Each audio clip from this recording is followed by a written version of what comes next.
오늘도 우리의 하나님과의 만남이 되고 하나님을 가까이 하며 사모하며 하나님의 평강을 누리는 예배와 또 만남이 되어지기를 주님의 이름으로 축복을 드립니다.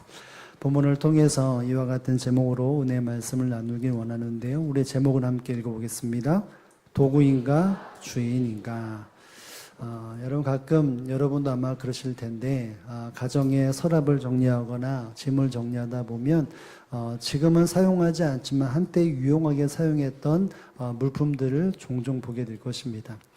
저도 서랍을 이렇게 저를 떼놓아 열면 안쪽에 이렇게 쌓여 있는, 한쪽에 좀 이렇게 쌓여 있는 물건을 종종 보게 됩니다. 그 물건은 예전에 썼던 핸드폰입니다. 2008년도, 9년도에 썼던 핸드폰인데 왜 버리지 않았는지 그냥 거기에 그대로 있는데요.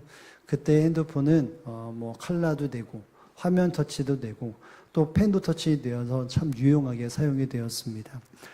그런데 시간이 3년이 지나면서 3년 어떤 기간이 지나니까 배터리도 금방 쑥 떨어지고 또 표면도 떨어지고 손에 묻어나기도 하고 내구성도 떨어지고 그래서 휴대폰을 다른 걸로 바꾸고 그 휴대폰은 이렇게 서랍 속에 보관을 하고 있습니다. 여러분 이처럼 한때는 유용하게 사용되었다가도 시간이 지나면 사용하지 않고 저 서랍 속에 혹은 버려버리는 일들이 있는 물건들이 참 많이 있습니다. 사랑하는 성도 여러분, 하나님은 이 땅에 하나님의 일들을 이뤄가기 위해 하나님의 사람들을 선택하시고 세상의 사람들을 선택하사 하나님의 뜻을 온전하게 이루어 가십니다. 근데 이와 같은 일들과 섭리 속에서 하나님은 하나님의 사람들이 그 끝까지 쓰임받기를 원하고 또 그와 같은 도구로 마지막까지 그렇게 사용되기를 원하기도 하시지만 그러나 때로는 그 일들 속에 멈춰버렸던 모습들이 가지고 있는 사람도 참 많이 존재합니다. 오늘 본문에도 보면 아수르라고 하는 나라가 등장을 합니다. 이 아수르라고 하는 나라는 북이스라엘을 멸망시킨 나라입니다. 그런데 이 나라가 분명히 북이스라엘 멸망을 시켰지만 그리고 남유다 백성까지도 위협을 하고 있었지만 이들은 단순한 이방 나라 사람이라고 말하지 않습니다. 여러분 읽지 않았지만 5절 여러분의 성경책 5절 윗부분에 보면 조그맣게 소 제목이 있지 않습니까? 뭐라고 되어 있죠? 네, 하나님의 도구인 아수르. 아수르가 하나님의 뭐라고요? 도구라고 말을 합니다. 하나님은 이 아수르라고 하는 나라를 도구로 사용하셔서 이스라엘 백성들을 정신 차리게 하고 하나님의 뜻으로 바로 세워가기 위해 그들을 도구로 사용하셨습니다. 그들이 가지고 있는 힘, 그들이 가지고 있는 군사력, 그들이 가지고 있는 총명과 수많은 것들을 하나님은 허락하심으로 그 나라를 하나님의 도구로서 사용하셨습니다. 근데 오늘 보면 읽었던 12절에서부터 내용들은 이와 같이 하나님의 도구로 사용받았던 이 아수르라고 볼 수 있는 아수르가 하나님의 평가는 분명히 앞부분은 온전하게 쓰임받았던 도구라고 명명할 수 있는데 뒷부분은 하나님의 도구라 말할 수 없는 환경에 있었다. 그들이 이와 같은 모습이었다라고 말을 하고 있습니다. 15절에 보면 그 하나님의 도구임에도 불구하고 그러지 않는 삶의 모습이라고 비유적으로 이야기를 하고 있는데요. 우리 15절의 말씀 상반절만 한번 읽어보겠습니다. 시작. 도끼가 어찌 찍는 자에게 스스로 자결하겠으며 톱이 어찌 켜는 자에게 스스로 큰 채 하겠느냐. 아멘. 도끼는 톱은 누군가에게 손에 잡혀 있을 때 그 도구로서 유용 가치가 있게 됩니다. 그런데 그 도구로 쓰임받는 그 어떤 존재들이 그 주인에게 잘난 체하고 자랑할 수 있느냐라고 할 때에 그럴 수 없다는 것이죠. 여러분 이 모습은 아수르라고 하는 나라가 하나님 앞에 온전한 모습을 보이지 않고 있다. 어떻게 보면 하나님의 도구로서 그들을 선택하여 사용하고 계시는데 그들은 하나님의 도구로서의 그 모습과 마음과 그 모든 것을 포기하고 다 내어 던져버린 모습을 하고 있다는 것을 말하고 있습니다. 사랑하는 성도, 우리는 이 땅에 하나님의 도구로 선택을 받았고 구원의 도구로 또 사명을 교회를 세워나가는 그 사명들로서 우리를 하나님의 도구로 선택을 하셨습니다. 이 선택받은 자리에서 믿음의 사람들은 끝까지 하나님의 도구로 삶을 살아가야 합니다. 그럼에도 불구하고 어떤 사람들과 어떤 존재들을 본다면 그 도구에서 버림당하거나 혹은 내려놓음을 당하는 사람들, 존재들을 종종 보게 됩니다. 따라서 이 아수르라고 하는 나라, 하나님의 도구라고 명명했었던 이 아수르라고 나라가 왜 하나님의 도구에서 왜 그 자리에서 내려놓음을 당해야만 됐는지를 우리가 한번 살펴보면서 우리도 하나님의 도구로 하나님의 구원으로 쓰임받는 하나님의 구원의 도구로 우리가 끝까지 삶을 살아가기 위해 이 본문을 통해 우리의 삶을 점검해 볼 수 있는 시간이 될 수 있기를 주님의 이름으로 축복을 드립니다. 그렇다면 이 아수르라고 하는 나라 하나님의 도구였지만 왜 그 도구로서의 쓰임받거나 그러지 못하는 삶이 달달했겠습니까? 그 원인이 무엇이냐면 바로 이것입니다. 함께 한번 봅니다. 시작. 주인의식이 있었다. 다른 말로 말하면 그들의 마음속에 교만이 가득 찼다는 것이죠.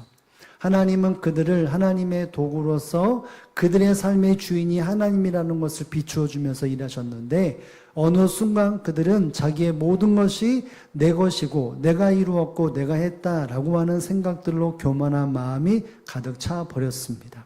우리 한번 12절의 말씀을 다 함께 읽어봅니다. 12절입니다. 시작. 그러므로 주께서 주의 일을 시온산과 예루살렘에 다 행하신 후에 아수르 왕의 완한 열매와 높은 눈의 자랑을 벌하시리라. 아멘. 그러므로 주께서 주의 일을 시온산과 예루살렘으로 다 행하신 후 하나님의 도구로서 그 일을 다 쓰임받고 사용받은 그 어느 시점 이후에 그들을 맨 마지막에 보면 뭐 하시리라고 말할까요? 벌하시리라. 벌한다는 말은 어떤 말일까요? 여러분, 벌한다는 것은 하나님이 찾아가신다는 의미입니다. 하나님께서 일반적으로 숫자를 계산하거나 그 어떤 대상을 찾아가 방문한다는 것인데 하나님이 벌하신다는 것은 하나님이 그들을 방문하신다는 것이죠. 그런데 사명과 도구로 사용받는 그와 같은 의미 속에서는 이것이 무엇이냐면 그것을 맡긴 후에 그것을 결산하러 찾아가시는 여호와 하나님을 말하고 있는데 이것은 단순히 찾아가시는 분명한 목적을 가지고 있다는 내용입니다. 무슨 목적일까요? 벌하시기 위해 그들을 찾아가셨다는 것이죠. 하나님은 아수르를 하나님의 도구로 사명으로 그들을 들어서 사용하셨는데 그런데 어느 시점이 되었을 때 하나님이 그들을 찾아가신데 그 찾아가는 것은 엄히 심판하기 위해서 찾아가셨다는 것입니다. 뭐 때가 임했다. 이스라엘을 멸망하고 남녀유업했기 때문에 그를 멸하신다는 사실도 있겠지만 하나님의 도구라고 하는 그 의미 속에 살펴본다면 그들이 하나님의 도구로서의 삶을 온전하게 살지 않았기 때문이었던 것이죠. 그래서 이 본문 중간에 보면 이 왜 하나님이 그들에게 찾아가셔서 벌을 주시느냐라고 말할 때 그 이유가 무엇이겠습니까? 중간에 보면 뭐라고 나오죠? 왕의 완악한 마음의 열매와 높은 눈의 자랑을 벌하시리라. 왕의 완악한 마음의 열매. 그 아수르 왕의 마음이 어땠다고요? 완악했다라고 말을 하고 있습니다. 여러분, 완악했다라고 말하는 것은 그 삶 속에 신앙적인 의미를 본다면 하나님을 안중에 없는 상태로 오만방자함으로 살아갔다라고 하는 의미가 바로 이 완악한 마음이라는 것입니다. 하나님께서 모든 것을 이루셨는데 그들의 마음속에 하나님을 의식하지 않고 그 모든 삶의 안중에 없이 자기의 능력, 자기의 힘, 오만방자함으로 살아가기에 이것이 결국은 마음의 완악한 마음이라고 말을 하고 있습니다. 높은 눈의 자랑, 그들의 눈이 높아졌다는 것이죠. 마치 위에서 아래를 쳐다보듯이 교만한 눈을 가지고 있었기 때문에 그들을 멸한다라고 말을 하고 있습니다. 하나님이 그 높은 자리에 오르게 하셨고 그 모든 것의 도구로 그들을 사용하셨는데 그들은 어느 순간 그 마음속에 바로 교만이 자리 잡고 있었던 것이죠. 하나님 이루셨는데 하나님은 안중에 없고 그것을 허용하시고 그것을 이루어 가신 하나님에 대한 희성과 믿음이 싹 사라져 버리고 완악한 마음, 오만방자한 마음, 눈이 높아져 내가 한 것이라고 하는 착각 속에 삶을 살아갔기에 하나님은 벌하시고 심판하셨다는 것입니다. 좀 더 상세하게 13절에 보면 이렇게 말하죠. 함께 읽어보겠습니다. 13절입니다. 시작. 그의 말에 나는 내 손의 힘과 내 지혜로 이 일을 행하였나니 나는 총명한 자라.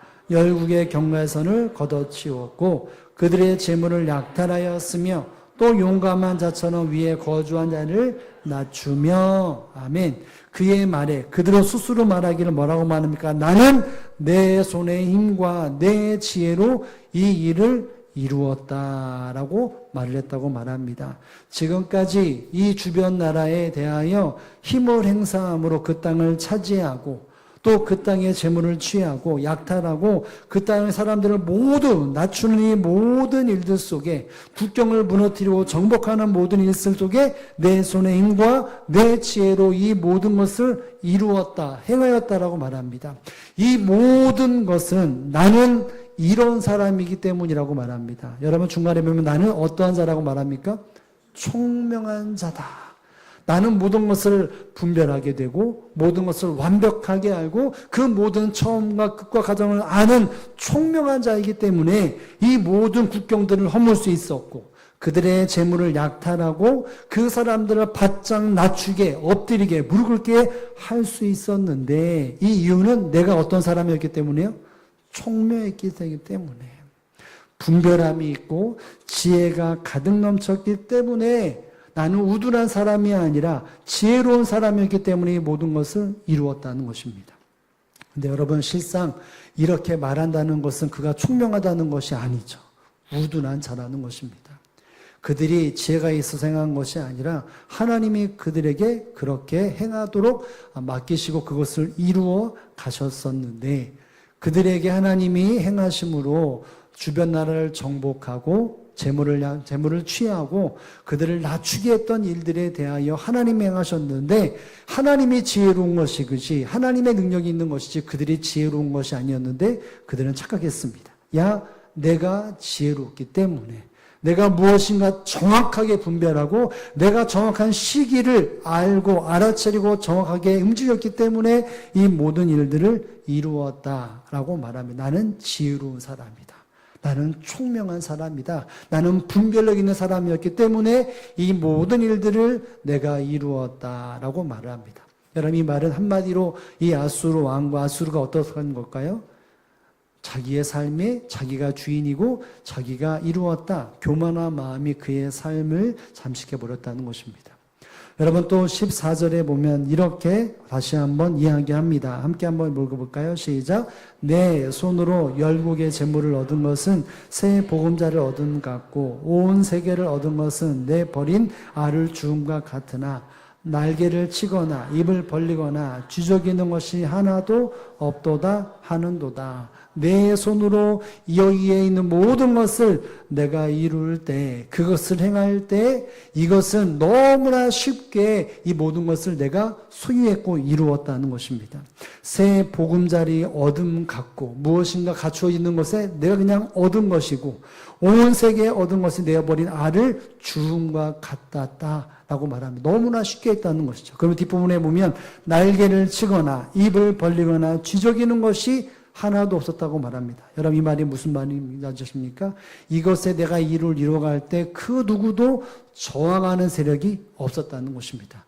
아파 이렇게 말하는 사람도 없이 내가 하는 모든 일에 대해서는 거침이 없었다는 것입니다. 내가 이들 행할 때 파죽지세로 모든 것을 완벽하게 순탄하게 모든 것을 이루었는데 누구의 손으로 했다고요? 맨 위에 누구의 손으로? 내 손으로 이 모든 것을 이루었다는 내 손에 능력이 있고 내 손에 힘이 있어서 내가 싹 휘둘러올 때 그 누구도 저항하거나 반항하는 사람이 찍소리하는 사람이 아무도 없다는 것이죠. 그죠? 내가 흔들렸더니 그냥 쓰러지고 다 패하고 나는 이것을 모든 것을 이루었다. 내 무슨 힘으로? 손의 힘으로 이것을 이루었다라고 말을 하고 있습니다. 여러분 실상 이들의 손이 이루었다 할지라도 그 손을 움직이시는 분은 여호와 하나님이었습니다. 북이스라엘 백성들을 징벌하시고 또 그것을 정벌하게 하셨던 것은 그들의 손으로 행한 것이 아니라 하나님의 손이 그들과 함께함으로 이 모든 일들을 주변 나라를 남유다까지 위협하고 주변 나라를 정복할 수 있었던 것은 그들의 손이 아니라 누구의 손이었습니까? 하나님의 손이었다는 것입니다. 그런데 이것은 내가 이루었고 내 손이 했다라고 하는 자기의 삶이 하나님이 주인이고 하나님이 행하셨는데 내가 주인이고 내가 이뤘다는 교만한 마음이 그들에게 가득 채웠다는 것입니다. 그래서 그들이 하나님의 도구로 높이 들린 바다 수많은 일들을 이루었지만 그들은 자기의 교만함으로 삶을 지배했기 때문에 그들을 도구의 주인이신 하나님께서 그를 심판하시기에 이르렀다는 것입니다. 도구가 아니라 바로 주인의식이 사로잡혀서 그 도구에서 바로 내려놓음을 당했던 것이 바로 이 아수르라고 하는 나라였던 것입니다. 사랑하는 성도 여러분, 하나님은 늘 겸손에 있는 사람들을 끝까지 사용하십니다. 하나님의 은혜로 사람들을 세우시고 도구로 선택하실 때 그 능력과 의지를 바로 그들에게 허락하시고 그들에게 바로 맡기시면서 그 모든 일을 이루어 가신 하나님이십니다. 그 일들 속에 하나님의 사람들의 반응과 믿음의 모습은 무엇이어야 합니까? 겸손함이고 하나님만을 의지하고 하나님의 붙잡힌 반대 도구로서의 삶을 온전히 살아가는 모습이 하나님의 택한 백성의 모습이어야 한다는 것이죠. 그런데 하나님의 손이 아니라 내 손이 행하였다라고 말한다면 주인의식이 생긴다면 하나님은 그 큰 성공과 그 큰 힘을 그대로 가주어 가시고 그 모든 것을 막으시고 무너지게 하시는 하나님이라는 사실들을 깊이 알 수 있기를 주님의 이름으로 축복을 드립니다.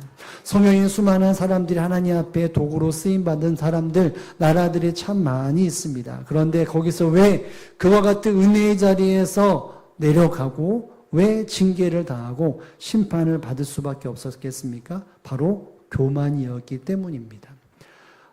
여러분, 우리가 아담과 하와는 하나님이 태초에 사람을 창조하시고 그들에게 하나님의 도구로서 이 땅을 통치하라고 하는 명령을 주셨습니다. 하나님의 대리자로서 그 사명과 직임을 위임받았습니다. 그런데 그들이 왜 에덴에서 쫓김을 당하고 왜 남자는 하루 종일 땅을 파야 되고 왜 여인은 해산의 고통을 당해야 합니까? 이유가 뭘까요? 여러분, 왜 그곳에 그런 열매를 얻을 수밖에 없느냐라고 말할 때 뱀이 어떤 유혹으로 아담을 유혹했기 때문일까요? 하나님과 같을 수 있게 된다. 하나님처럼 그렇게 분별하고 그 같은 일을 행할 수 있다. 하나님처럼 된다라고 하는 것에 꽂혀서 뭘 먹었습니까? 선악과를 먹었습니다. 여러분, 결국 에덴에서 쫓겨나고 그 모든 하나님께 허락하시는 수많은 만물에서 그 도구로서의 삶을 딱 종지를 찍고 나왔던 이유는 바로 하나님처럼 되기 위해 교만함이 있었기 때문에 그 도구의 자리에서 내려놓음을 당할 수밖에 없었습니다. 그 이후에도 하나님은 끊임없이 그들을 하나님의 도구로서 이 모양 저 모양으로 이끌어 가셨습니다. 그런데 어느 순간 다시 한번 하나님은 징계의 손을 대셨습니다. 많은 사건들이 있지만 대부분 그 중에 중요한 사건이 바로 바벨 탈궁이라고 말할 수 있습니다. 하나님은 다시 한번 그 땅 가운데 하나님의 통치 대자로 그들을 사용하시고 섭리하심에도 불구하고 그것이 무엇이면 온 땅을 정복하고 충만하라고 하는 하나님의 도구로서의 그 일을 맡겨주셨습니다. 그런데 사람들이 바벨 돌을 쌓았던 동기가 무엇입니까? 우리가 뭘 면하자? 흩어짐을 면하자. 우리가 흩어지지 말자. 우리가 여기서 똘똘 뭉쳐 살자라고 말합니다. 하나님은 그들의 삶을 통하여 수많은 것을 정복하며 하나님의 통치가 이 땅에 이루어져 가기 위해 그들을 이끌어 가시고 번성케 해주셨는데 그들은 하나님께서 주인 되어 주시는 삶에서 벗어나 우리가 주인이 되자. 우리가 흩어지지 말자. 하나님의 섭리와 도구에서 버려버리고 내려놓고 우리가 주인 되어지자. 교만한 마음이 임하게 됩니다. 하나님 어떻게 하셨을까요? 언어를 혼잡하게 하셨습니다. 그들을 흩으시는 징계와 심판을 내리셔서 온 땅을 펼치게 되어지는 그 사명을 다시 한번 허락해 주셨습니다.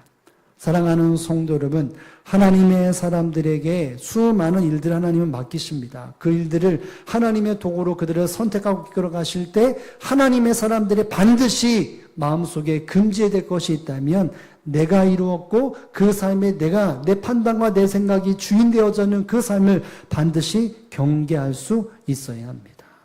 그렇지 않으면 결국은 하나님의 징계의 손이, 심판의 손이 임할 수밖에 없다는 것이죠. 여러분, 잠언, 이 땅의 참 지혜라고 말할 수 있는 지혜로운 삶에 대해서 이야기를 말할 때 잠언 16장 18절에 보면 이렇게 말씀을 하십니다. 함께 한번 읽어볼까요? 교만은 패망의 선봉이요 거만한 마음은 넘어짐의 앞잡이라. 아멘. 교만은 패망의 선봉이라고 말을 합니다. 여러분, 패망의 선봉이라는 것은 멸망이 뒤따른다는 것이죠. 재난이 임하게 된다는 말입니다. 이것이 생명인 줄 알고 이것이 무슨 미래를 여는 것 같지만 그러나 그 길은 반드시 멸망이 뒤따르게 되어지고 재난이 임하게 된다는 것입니다. 무엇인가 열심히 이룬다고 할지라도 그 교만한 마음으로 이루어지는 모든 것은 결국은 멸망이고 재난이 임할 수밖에 없다는 것입니다. 교만의 또 다른 마음은 바로 거만한 마음이죠. 뒷부분에 보면 이 거만한 마음은 넘어짐의 앞잠이라고 말합니다.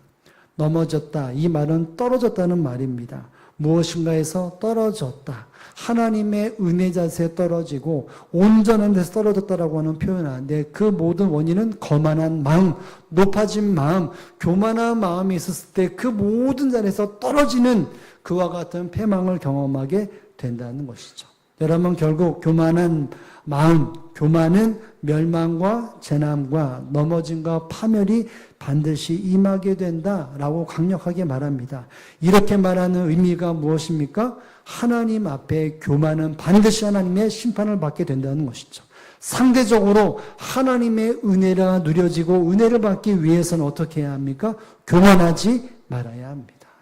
하나님 앞에 겸손함을 가지고 살아야 한다는 것이죠. 낮은 마음을 가지고 하나님의 도구인 것을 망각하지 않고 날마다 하나님의 붙잡힌 바 되고 하나님께서 이루시는 일들 속에 하나님이 나에게 이것을 이루셨다라고 하는 하나님의 도구라고 하는 그 겸손과 하나님만을 의지하는 삶을 살아가는 것이 바로 하나님께서 기뻐하시는 삶이라는 것을 기억할 수 있기를 주님의 이름으로 축복을 드립니다.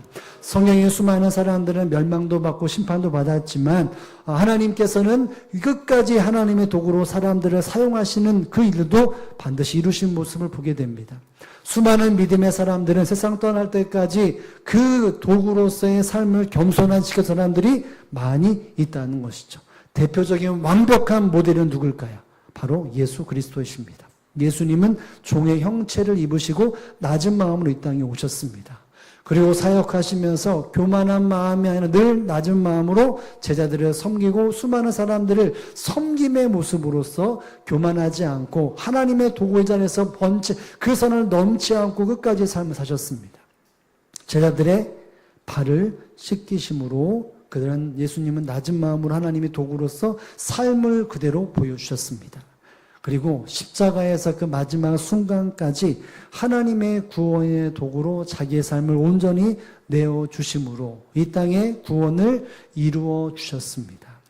예수님은 이 겸손함으로 처음부터 마지막까지 하나님의 도구로서의 그 본분을 지키시면서 삶을 살아갔습니다. 이 완벽한 모델로서의 예수님이 우리의 삶에 구원을 주셨고 우리에게 새 생명을 주셨기 때문에 믿는 자에게 주어진 그 구원과 생명을 이루는 사람은 어떤 삶을 살아야 합니까? 하나님의 도구로서 늘 겸손하고 하나님만을 전적으로 의지하는 삶을 살아갈 수 있어야 합니다. 절대로 하나님의 구원의 능력이 임하게 되기 때문에 그 구원의 능력과 힘을 가지고 교만할 수밖에 없는 유혹 속에서도 이길 수 있다는 사실을 여러분 믿으실 수 있기를 주님의 이름으로 축복합니다. 이 유혹에 이길 수 있는 것은 내가 내 능력이 있고 내 힘이 있고 자질이 있고 교만이 있어가 아니라 지식이 있는 것이 아니라 총명이 있는 것이 아니라 십자가의 주님을 의지할 때에 이와 같은 끝까지의 도구로서의 삶을 살아낼 수 있다는 사실을 믿으실 수 있기를 주님의 이름으로 축복합니다. 악한 권세는 강력한 힘이 있습니다. 우리를 유혹에 넘어뜨리게 하는 강력한 힘이 있습니다. 그것 속에서 내가 이길 수 있는 것은 바로 주님만을 의지하는 것입니다. 내가 도구로 쓰임 받을 때 내가 이렇게 되는 것은 내 능력이 아니라 주님이 나를 도구로 붙잡아 주시기 때문이라고 하는 그 믿음과 겸손함이 있어야만이 이 모든 것을 진정하게 승리로 도구로서까지 삶을 살아갈 수 있는 것입니다. 이 마음이 회복될 수 있기를 주님의 이름으로 축복을 드립니다. 여러분, 야고보 사도는 4장 6절에 보면 하나님께서 교만한 자를 어떻게 다루시고 또 하나님께서 겸손을 어떻게 다루는지를 이렇게 설명을 하는데요. 함께 한번 읽어보겠습니다. 시작. 그러나 더욱 큰 은혜를 주시나니 그러므로 일렀으되 하나님이 교만한 자를 물리치시고 겸손한 자에게는 은혜를 주신다. 아멘. 여기 보면 주께서 더욱 큰 은혜를 주신다. 하나님은 은혜를 주시되 큰 은혜를 주시는 분이라고 말을 하는데, 그러므로 일렀을 때 하나님이 교만한 자를 어떻게 하신다고요? 물리치신다. 하나님은 큰 은혜를 베푸시는 하나님이신데, 그런데 하나님은 교만한 자를 물리치시는 하나님이라고 말합니다. 여러분이 물리친다라는 말은 하나님이 반대하신다는 것이죠. 하나님이 그것을 막으신다는 의미가 있습니다. 하나님 앞에 교만한 사람이 어떤 일을 계획하고 무엇인가 이룰 때에 교만한 마음으로 인해서 하나님이 그것을 막으시고 그것을 반대하신다. 그것을 이루지 못하도록 만든다는 것입니다. 누구가요? 누구에게요? 교만한 자에게. 그 삶의 모든 것이 내가 이루었다, 내 업적이고 내가 주인 되어졌던 그 모든 삶에 대하여 하나님은 그것을 막으시고 그것을 반대하신다는 것입니다. 그것을 대적하신다는 것이죠. 여러분, 하나님이 막으시고 하나님이 반대하신다면 그 누구도 그것을 성취할 수 있고 이룰 수 없게 됩니다. 여러분, 그런데 뒷부분에 보면 누구에게 은혜를 주십니까? 겸손한 자에게 그 큰 은혜를 주신다고 말을 합니다. 하나님을 인정하고 하나님의 은혜임을 인정하고 하나님이 이루셨고 내가 하나님의 도구라고 하는 그 생각을 가지고 믿음을 가지고 겸손행하는 자에게는 하나님이 반드시 은혜를 주신다고 말합니다. 그 일들을 이루시고 성취하게 하시고 열매 맺게 해주시는 분이 바로 여호와 하나님이라는 것을 야고보 사도는 말을 하고 있습니다. 이것이 예수 그리스도가 보여준 삶이었고 그 삶을 묵상하고 그 삶 속에 체득되어 하나님 앞에 적용점을 삶을 살았던 사람들이 바로 이 야고보를 비롯한 모든 초대교회 사람들이었다는 것입니다. 사랑하는 성도들에게 주어진 구원, 그 모든 것에 대한 일들을 이루어가는 일들 속에 하나님의 사람이라며 하나님이 이루시고 나는 하나님의 도구이며 나는 하나님의 손에 붙잡힌 바 되어지는 그 존재라는 사실들을 잊어버리지 말아야 합니다. 그것을 잃어버리고 내 손이 했다, 내가 지혜로웠다, 내가 총명했다, 내가 시기를 적절하게 판단했다, 내가 이루었다라고 말한다면 하나님은 정신을 차리기 위해 무엇하시겠을까요? 징계하시고 심판하시고 제자를 찾게 하기 위해 따끔한 일들을 행하시는 하나님이라는 사실들을 알아야 합니다. 성도는 자기의 삶이 하나님의 붙들림 받은 도구라는 사실들을 기억해야 합니다. 톱이고 그 모든 것은 도끼가 되었던 것은 내가 하는 것이 아니라 하나님의 붙잡힌 바 되었기 때문에 내가 그렇게 행하는 것이고 이뤘다는 하나님의 도구라고 하는 것을 기억할 수 있어야 합니다. 이것이 바로 성도여야 합니다. 교만에 눌려 내가 이뤘다라고 하는 것이 아니라 나는 하나님의 손에 붙잡히게 되었기 때문에 하나님이 행하셨다라고 하는 이 믿음의 고백이 있어야 하는 것입니다. 여러분, 나폴레옹이라는 사람은 수많은 전쟁의 승리를 거둔 대표적인 승자라고 볼 수 있습니다. 그는 승리를 거둘 때마다 자기 스스로에게 모든 사람들에게 외친 말이 있습니다. 내 운명은 내 손 안에 있다. 이 전쟁에 승리하고 앞으로의 전쟁에 승리할 수 있는 것은 내 손 안에 내 운명이 있기 때문이다. 이 말이 뭘까요? 결국은 내가 힘으로 내 능력과 내 지혜와 판단으로 나는 승리했고 승리할 것이다라고 하는 이와 같은 고백과 이와 같은 이야기로 수많은 군사들에게 사기를 순려시켰습니다. 여러분, 이렇게 교만한 마음이 있었다가 어느 순간 넘어졌는데 그것은 러시아 원정 전쟁에서 완전히 모든 것을 다 내놓은 패배를 경험합니다. 눈보라와 추위 앞에 속수무책으로 무너졌습니다. 그는 실패를 경험해서 이렇게 말합니다. 인간의 힘이 아무리 강해도 하나님은 이길 수 없다. 내가 전쟁에 승리할 수 있었던 것은 하나님의 섭리 속에서 내가 붙들림 받았을 때 내가 승리한 것이지 내 힘이 아니라는 것이죠. 내가 아무리 강해도 하나님은 그 이길 수 없다라고 하는 것, 하나님의 도구로서 내가 붙잡힌 바에 승리된 것이지 내 힘으로 된 것이 아니라라고 고백을 했던 것입니다. 사랑하는 성도 여러분, 우리는 하나님의 도구라는 사실들을 잊어버리지 말아야 합니다. 내가 이룬 인생이라 착각하지 말아야 합니다. 내가 모은 물질이라 착각하지 말아야 합니다. 내가 이룬 가정이라, 내가 이룬 건강이라, 내가 이룬 업적이라, 내가 이룬 헌신이라 말하지 말아야 합니다.